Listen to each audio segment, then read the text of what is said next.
त्याच्यामुळे कोणी मायकल लाल ही देणगी माझ्यापासून हिरावून घेऊ शकत नाही. आणि काय उद्धव ठाकरे कोणाला भेटत नाहीत. बरं उद्धवजी नाही तर आदित्य ठाकरे फिरले पाहिजेत. मग मी जर कोणाला भेटत नव्हतो तर गधेडा तू निवडून कसा आलास?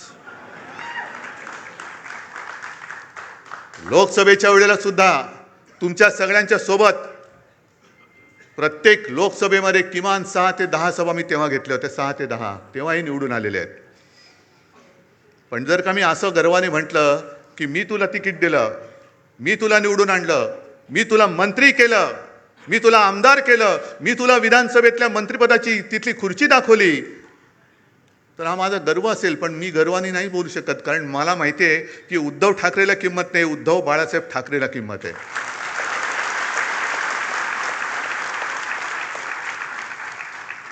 मला कळत नाही ही कुठली अवलाद. म्हणजे ज्या शिवसेना प्रमुखांनी मराठी माणसाच्या आणि हिंदूंच्या रक्तामध्ये स्वाभिमान रुजवला, त्या रक्तामध्ये हे भेसळ कुठून आणली? ही कोणाची अवलाद आहे? ते तर कळतंय, दुसऱ्याचे बाप चोरावं लागतायत.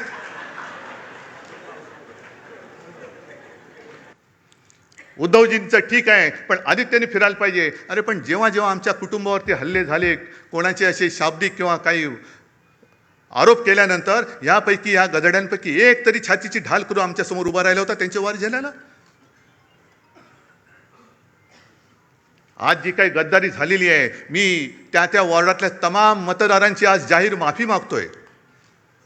कारण त्या सगळ्या मतदारांनी अगदी मोदींची लाट असताना त्यांच्या विरोधात माझ्यावरती, बाळासाहेबांवरती विश्वास ठेवून यांना निवडून दिलं होतं.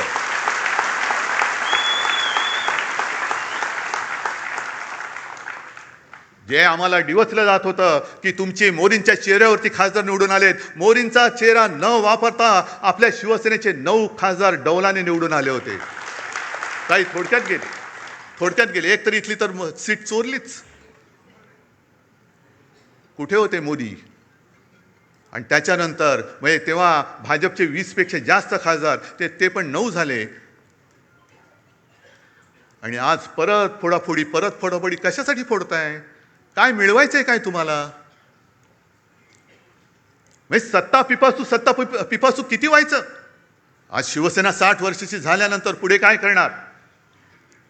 ज्या पद्धतीने आजच्या देशाचं राजकारण चालू आहे हे बघितल्यानंतर जनतेचा लोकशाहीवरचा विश्वास आता उडत चाललेला आहे.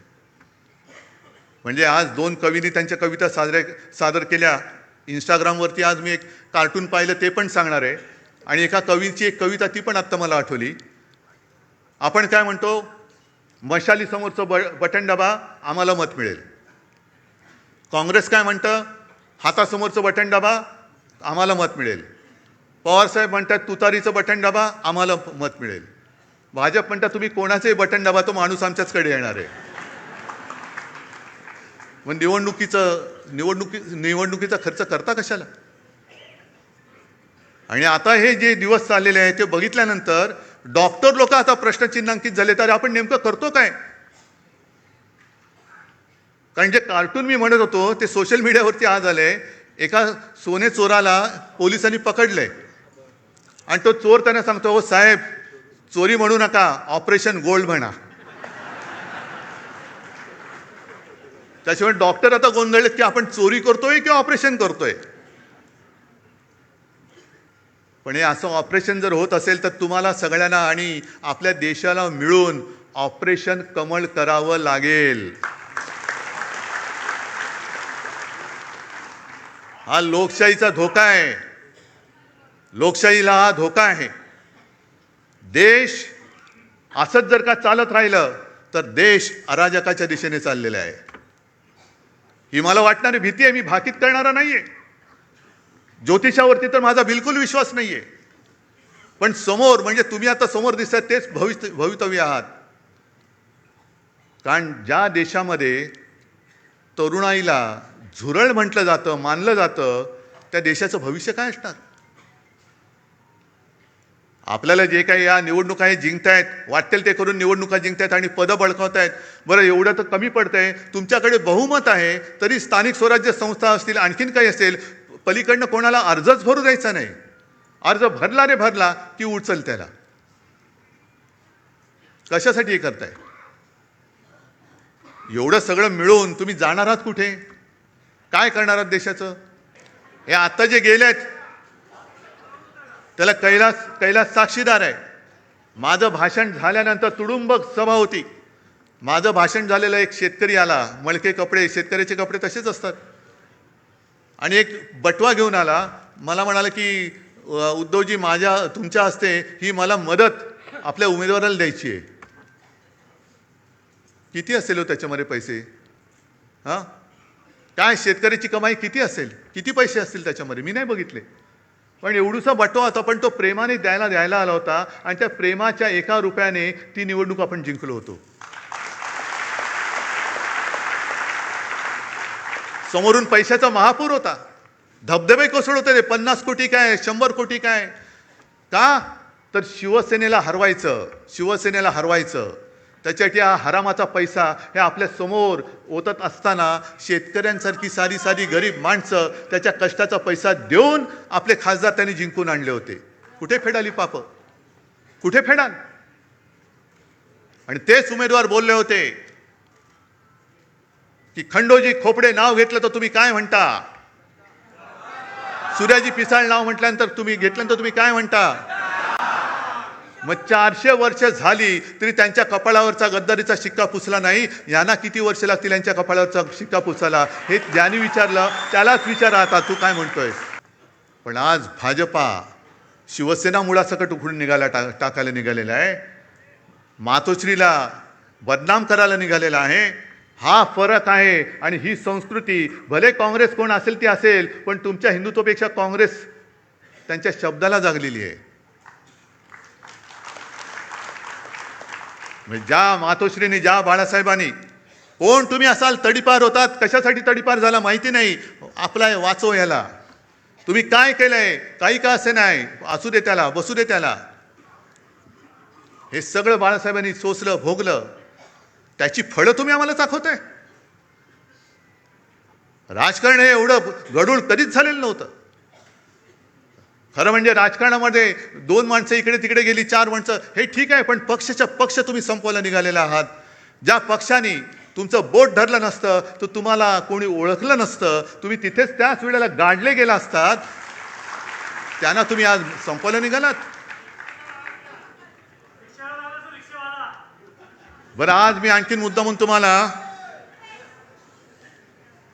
मुद्दामून एक हे ऐकवतोय. हे आता जे त्यांचं चाललेलं आहे सगळं की टू थर्ड हे कायदेतज्ञ उल्हास बापट की 2/3 लोकांची संमती असावी लागते, या मुद्द्याचा आधार घेतला जातोय. पण तो अर्धवट आधार घेतला जातोय.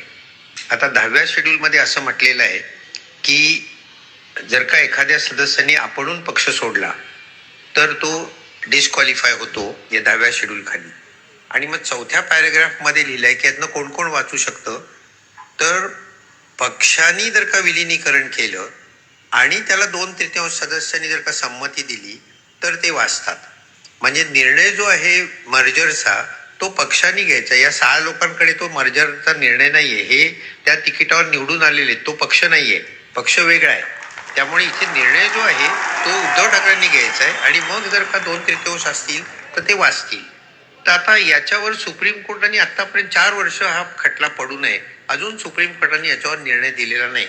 मला तर काही वेळा असं वाटतं की इतक्या उदात्त हेतूनी हा अँटी डिफेक्शन लॉ केला होता 85 साली, की ही जी संसदीय लोकशाही आहे त्याचा आत्माच मुळी पक्ष पद्धती आहे. तर ती निकोप ठेवायची असेल तर पक्षांतर बंदी कायदा पाहिजे म्हणून हा केला. त्याचं इतकं विकृतीकरण गेल्या काही दिवसांमध्ये केलंय 4 वर्षामध्ये, आणि सुप्रीम कोर्ट गप्प बसलंय. तर मला तर काही वेळा असं वाटतं राज्यघटना शिकवणारा म्हणून की या विकृतीकरणाला सगळ्यात जास्त कोणी जबाबदार असेल तर सुप्रीम कोर्टच जबाबदार आहे.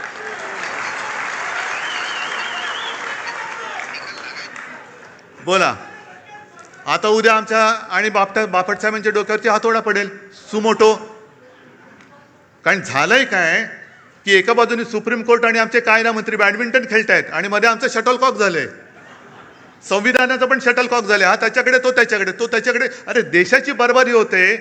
आणि तुम्ही तिकडे मजा मारत बसलात.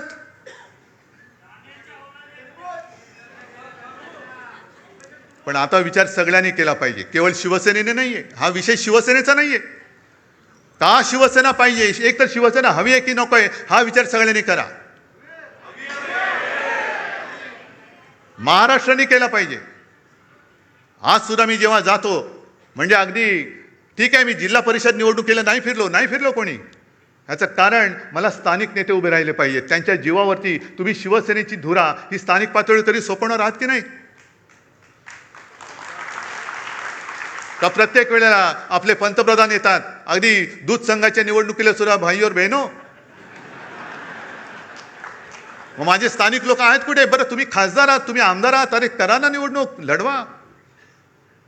पण ज्या वेळेला आपत्ती आली होती मराठवाड्यावरती, या गेल्याच वर्षी जमीनच्या जमीन वाहून गेली होती, शेतकऱ्याची जमीनच्या जमीन, महापुरामध्ये घरं वाहून गेली, भांडीकुंडी वाहून गेली, वह्या पुस्तकं वाहून गेली. तेव्हा मुख्यमंत्री उपमुख्यमंत्री कोणी आले नव्हते. मी आणि माझ्या बरोबर हे सगळे अंबादास, चंद्रकांत खैरे साहेब, कैलास वगैरे त्यावेळेतले सगळे आमदार, खासदार आणि आपले शिवसैनिक त्यांच्या मदतीला धावून गेलो होतो. मी मुख्यमंत्री होतो हे सांगावं का लागतंय? कारण लोक विसरतात. कोणी न मागता कर्जमुक्ती ती सुद्धा कोणत्याही प्रश्नाशिवाय मी केली होती. 10 रुपयामध्ये शिवभोजन दिलं होतं. आणि करोनामध्ये काय केलं होतं हे तुम्हाला माहिती आहे. आणखीन आमच्या घराण्याचा जो इतिहास आहे तो एक सांगायचा राहिला, कारण प्रबोधनकारांपर्यंत तुम्हाला सगळ्यांना माहिती आहे. प्रबोधनकारांचे वडील सीताराम ठाकरे कोणालाच माहिती नाही आहेत. माहिती असतील कसे? कारण जसा करोना आला होता तसं त्यावेळेला प्लेग आला होता. आणि तेव्हा आमचं घराणं हे पनवेलमध्ये राहायचं. आणि प्लेग म्हणजे काय? लागला की गेला. म्हणजे कोणाला गाठ आली का गेलाच. आणि त्याच वेळेला मग ते रँड वगैरे ते सगळं झालं, ते पुण्यामध्ये, ते तिकडे. पण मृतदेह वाहून न्यायला कोणाची तयारी नव्हती, हिंमत होत नव्हती. तेव्हा प्रबोधनकारांचे वडील सीताराम ठाकरे आणि त्यांच्या सगळ्या मित्रमंडळींनी हे मृतदेह वाहण्याचं काम केलं आणि त्याच्यात प्लेग घेऊन ते गेले. आहे कोणाचा असा घराण्याचा इतिहास? आमच्या अंगावर येते येता. आणि म्हणून मी आज शेवटी तुम्हाला विचारतोय, मी आजपर्यंत तुम्ही मला जपलत कारण शिवसेना प्रमुखांचा आदेश. जसं शिवसेना प्रमुखांनी सांगितलं की जसं तुम्ही मला जपलं, मी तुम्हाला जपलं, तसं उद्धवला सांभाळा, आदित्यला सांभाळा, तसं मी आज तुम्हाला सांगतोय. मी कसा आहे तुम्हाला माहिती आहे. माझ्या माणसाने माझ्यावरती बोट दाखवलं तर एक क्षण सुद्धा मी राहणार नाही तिकडे. आणि म्हणून मी मुख्यमंत्री पद सोडलं आणि वर्षा सोडून मातोश्रीला गेलो. त्याच्यामुळे नाटक म्हणून मला कधी जमलेलं नाही आणि करण्याची गरज नाही आहे. मला जर का काही पाहिजे असतं तर आज सुद्धा मी विनासायास विधान परिषदेमध्ये टिकोजीरावासारखं जाऊन बसलो असतो, पण मी नाही गेलो. म्हणून मी आज तुम्हाला सांगतोय, विचार करून उत्तर द्या. 60 वर्ष पूर्ण झालेली आहेत. गेली जवळपास 12-13 वर्ष मी तुमची नेतृत्वाची जबाबदारी सांभाळतोय. पण जे आरोप माझ्यावरती होत आहेत ते जर तुम्हाला खरं वाटत असतील तर तुम्ही मला सांगायचं, मी आत्ता या पदावरनं पाय उतारवायला तयार आहे. फक्त माझी एक अट आहे की ही सोन्यासारखी शिवसेना चोराच्या, दरोडेखोराच्या हातात जाऊ द्यायची नाही. तुमच्यापैकी एक शिवसैनिक येऊ द्या, तो शिवसेना पक्षप्रमुख बनेल, मला त्याचं सुद्धा कौतुक वाटेल. मला नेतृत्वाची सोच नाही, मला नेतृत्वाची हाव नाहीये. मी आत्ता हे पद सोडायला तयार आहे. पण कोणी लाचार, गद्दार, भेसळयुक्त रक्ताचा माणूस माझ्यावरती आरोप करत असेल तर त्याला उत्तर हे तुम्ही द्यायचं आहे. बाकी मी डगमगलेलो नाहीये, मी खचणारा नाहीये. अनेक संकट आली, अनेक वादळं आली, मी पळणारा नाहीये. मी पहाडासारखा उभा राहीन, जबाबदारी स्वीकारेन. पण तुमच्या मनात जोपर्यंत विश्वास आहे तोपर्यंतच हे मी करेन. आणि ज्या क्षणी तुम्हाला वाटेल त्या क्षणी मी हे पद सोडल्याशिवाय राहणार नाही. जय हिंद, जय महाराष्ट्र.